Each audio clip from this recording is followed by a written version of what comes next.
নমস্কার বন্ধুরা, food enjoy 7 চ্যানেলে আপনাদের সকলকে স্বাগত জানাই। কালো জিরে ফোড়ন দিয়ে মাছের ঝোল তো আমরা খেয়েই থাকি। এবারে বানিয়ে নিলাম কালো জিরে বাটা দিয়ে কাতলা মাছের সুস্বাদু ঝোল। আমি কিভাবে কালো জিরে বাটা দিয়ে কাতলা মাছের ঝোল বানাই সেটাই আমি আজকে আপনাদেরকে বানিয়ে দেখাবো।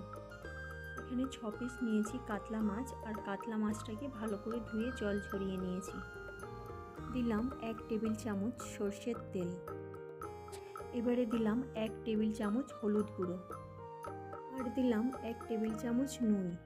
নুনটা দিয়ে ভালো করে আমি মাছগুলোর সাথে মাখিয়ে নেব।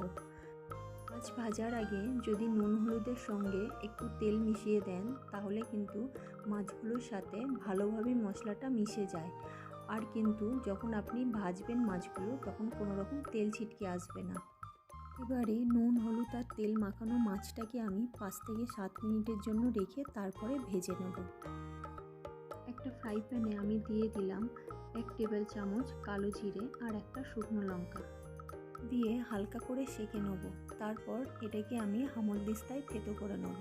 বন্ধুরা, আমার কাছে শিলনোড়া তো নেই, আর মিক্সিতেও এত অল্প জিনিস বাটা যাবে না, তাই আমি হামালদিস্তাতেই এটাকে গুঁড়ো করে নেব। এবারে ওই একই ফ্রাই প্যানে আমি 4 টেবিল চামচ সর্ষের তেল দিয়ে তেলটাকে খুব ভালো করে গরম করে নিয়েছিলাম। তারপরে আমি দিয়ে দিলাম একে একে মাছের পিসগুলোকে। এবারে গ্যাসের ফ্লেমটা হাইতে রেখে মাছের একটা পিঠ আমি ঢাকনা দিয়ে ভেজে নেব। এবারে মাছগুলোকে উল্টে দিয়ে মাছের অন্য পিঠটাও আমি ভালো করে ভেজে নেব।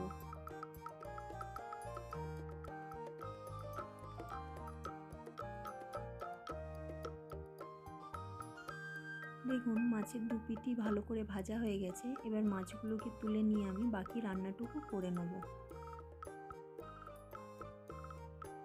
এবারে ওই একই ফ্রাই প্যানে আমি দিয়ে দিলাম 1 টেবিল চামচ সর্ষের তেল। তেলটা গরম হলে ওর মধ্যে দিয়ে দেবো হাফ চামচ কালো জিরে। কালো জিরে দিয়ে একটু নেড়ে চেড়ে নেব।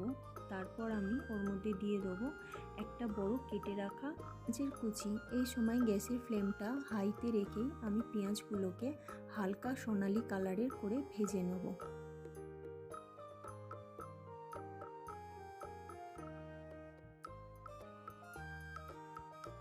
হালকা বাদামি করে ভেজে নিয়েছি। এরপর আমি ওর মধ্যে দিয়ে দিলাম একটি বড় মাপের টমেটোর কুচি দিয়ে কিছু সেকেন্ডের জন্য আমি এটাকে নেড়ে চেড়ে নেব।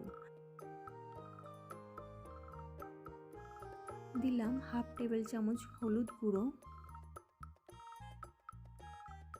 আর দিলাম স্বাদ মতো নুন। বন্ধুরা, নুনটা আপনারা আপনাদের পরিমাণ মতনই দেবেন। নুন দিয়ে টমেটোর সঙ্গে ভালো করে মিশিয়ে নেব যতক্ষণ না টমেটোটা একটু অল্প সেদ্ধ হয়ে যাচ্ছে।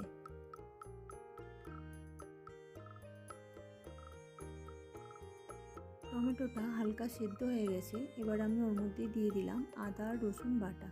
আদা রসুন বাটার সময় আমি কিন্তু নুন দিয়েছিলাম, তাই বন্ধুরা নুনটা আপনারা আপনাদের পরিমাণ মতনই দেবেন। দিয়ে ভালো করে একটু নেড়ে চেড়ে নেব।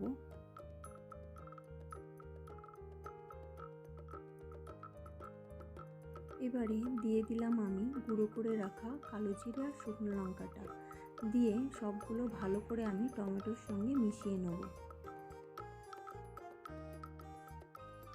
এবারে দিয়ে দিলাম আমি 1 চামচ লাল লঙ্কার গুঁড়ো। বন্ধুরা, ঝালটা আপনারা যদি কম বেশি খান তাহলে আপনারা কম বেশি করে নিতে পারেন। দিয়ে ভালো করে আমি আবারও ওর সঙ্গে মিশিয়ে নেব। টমেটোর সাথে সব মশলাগুলো কিন্তু আমি ভালো করে ভেজে নিয়েছি। এবার ওর মধ্যে দিয়ে দিলাম আমি 1.5 কাপ জল। জল দিয়ে ভালো করে মিশিয়ে নিয়ে গ্রেভিটা আমি ফুটতে দেবো। বন্ধুরা, পুরো রান্নাটা করার সময় কিন্তু আমি গ্যাসের ফ্লেমটা হাইতেই রেখেছিলাম।